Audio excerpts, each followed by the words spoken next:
அனைவருக்கும் வணக்கம். இன்று நான் ஜேடி பிளாக்ஸ் அண்ட் பொலிட்டிக்ஸ்ல நம்ம பார்க்க இருக்கும் தலைப்பு என்னன்னு பாத்தீங்கன்னா, நாம் தமிழர் கட்சியோட இலவச திட்டங்கள் பாகம் 2. வீடியோ பிடித்திருந்தா லைக் பண்ணுங்க, ஷேர் பண்ணுங்க, சப்ஸ்கிரைப் பண்ணுங்க, உங்களோட ஃப்ரெண்ட்ஸ் அண்ட் ரிலேட்டிவ்ஸ்க்கு என்னோட வீடியோவை ஷேர் பண்ணுங்க. நம்ம இப்போ வீடியோக்குள்ள போகலாம்.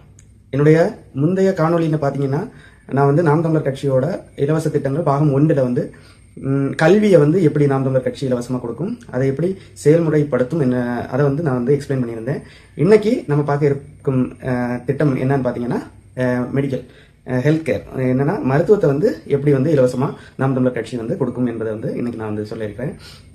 பார்த்தீங்கன்னா, நம்முடைய சமுதாயத்தில் வந்து நம்முடைய மக்கள் வந்து அவங்களோட உழைப்பை வந்து சம்பாதித்து எதற்காக செலவிடுகிறார்கள் பார்த்தீங்கன்னா, மேக்சிமம் வந்து அவங்களோட எக்ஸ்பென்ஸ் பார்த்தீங்கன்னா எஜுகேஷனுக்காக தான் இருக்கும். அவங்களோட பிள்ளைங்களை படிக்க வைக்கணும். ஏன்னா எஜுகேஷன் வந்து கம்ப்ளீட்லி ப்ரைவேட்டைஸ்டு, ஆனால் தனியாருக்கு தான் இருக்குது. அப்போ அவங்க வந்து டொனேஷன் ஃபீஸ் அந்த மாதிரி விஷயங்களுக்கு காசு செலவு பண்ணுறதுக்கு நம்முடைய சொசைட்டியில் வந்து காசு வந்து சம்பாதிக்கிறதுக்கு வந்து மக்கள் வந்து ஓடுறாங்க. ஆக்சுவலி அவங்களோட என்ன சொல்றது, உழைப்பை வந்து கொட்டுறாங்க. அடுத்த வந்து ஒரு பெரிய ஒரு எக்ஸ்பென்ஸ் வந்து உங்களுக்கு ஃபேமிலிக்கு, அவங்களோட அப்பா அம்மா கூட பிறந்தவங்க, அவங்களோட ஒய்ஃப், பிள்ளை, இவங்களுக்கு வந்து ஏதாவது ஒரு மெடிக்கல் எமர்ஜென்சினா ஒரு பிரைவேட் ஹாஸ்பிட்டலுக்கு போனீங்கன்னா குறைஞ்சது வந்து 3 லட்சம் 4 லட்சம் ரூபா வரைக்கும் செலவாகுது. ஒரு நல்ல தரமான மெடிக்கல் ஒரு சிகிச்சை வேணும்னா கூட நம்ம வந்து பிரைவேட் ஹாஸ்பிட்டலில் தான் அது கிடைக்கிறது. என்னாலதான் வந்து நம்ம வந்து மக்கள் வந்து ஓடி பிரைவேட் ஹாஸ்பிட்டலுக்கு போறாங்க.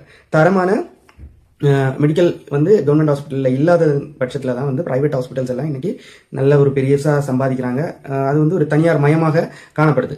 அப்போ நாம் தமிழர் கட்சி என்ன சொல்லுதுன்னா, அவங்க ஆட்சிக்கு வரும்போது ஒரு இன்டர்நேஷனல் குவாலிட்டிக்கு வந்து மெடிக்கல் ஃபெசிலிட்டியை வந்து மக்களுக்கு ஃப்ரீயா கொடுக்கும் அப்படின்னு சொல்லுது. அதை எப்படி செயல்முறைப்படுத்தும்னு பாத்தீங்கன்னா, இன்னைக்கு வந்து ஹெல்த் ஒர்க்கர்ஸ், நம்ம வந்து மெடிக்கல் ரிலேட்டடா படிச்சவங்க இல்லாததுனால வந்து மெடிக்கல் ஃபெசிலிட்டி இன்னைக்கு கவர்மெண்ட்ல மோசமா இல்லை. படிச்சவங்க மெடிக்கல் ஃபெசிலிட்டி படிச்சவங்க வந்து நிறைய பேர் வந்து வேலை இல்லாம ஃபாரின்ல அப்ராட்ல போய் ஒர்க் பண்றாங்க. வேலை வாய்ப்பு வந்து கொடுத்து அவங்கள வந்து வேலைக்கு அமைத்து தரத்தை வந்து ஒரு இன்டர்நேஷனல் ஸ்டாண்டர்டுக்கு வந்து கொண்டு வரதா தான் நாம் தமிழர் கட்சியோட திட்டம்.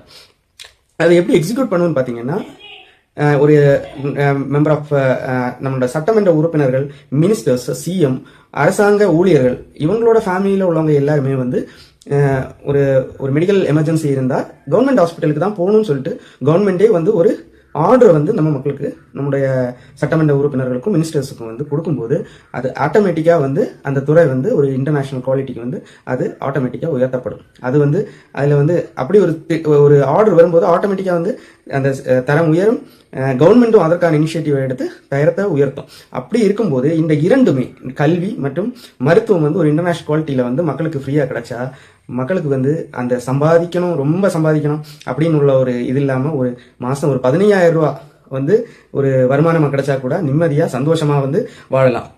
அதே சமயத்துல வந்து நம்ம மக்களும் வந்து நல்ல திட்டம் அல்லது நல்ல கருத்தியல் கொண்ட தலைவர்களை வந்து தேடும் போதுதான் இப்படி நாம் தமிழர் கட்சி வந்து கல்வியையும் மருத்துவத்தையும் ஒரு இன்டர்நேஷனல் குவாலிட்டிக்கு இலவசமா கொடுக்கும் உள்ளது வந்து உங்களுக்கு தெரியும். நீங்க தெரியாத பட்சத்துல தான் இன்னைக்கு தேடல் இல்லாததுனாலதான் ஒரு திரை கவர்ச்சியினால நீங்க ஒரு திரைக்கலைஞரை வந்து தலைவராக்கி ஒரு சிஎம் ஆக்கி அழகு பாக்குறீங்க.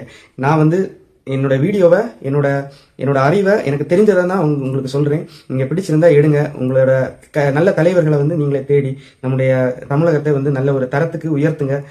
என்னோட வீடியோ பிடிச்சிருந்தா லைக் பண்ணுங்க, ஷேர் பண்ணுங்க, சப்ஸ்கிரைப் பண்ணுங்க மற்றும் உங்களோட ஃப்ரெண்ட்ஸ் அண்ட் ரிலேட்டிவ்ஸுக்கு என்னோட வீடியோவை ஷேர் பண்ணுங்க. நன்றி, வணக்கம்.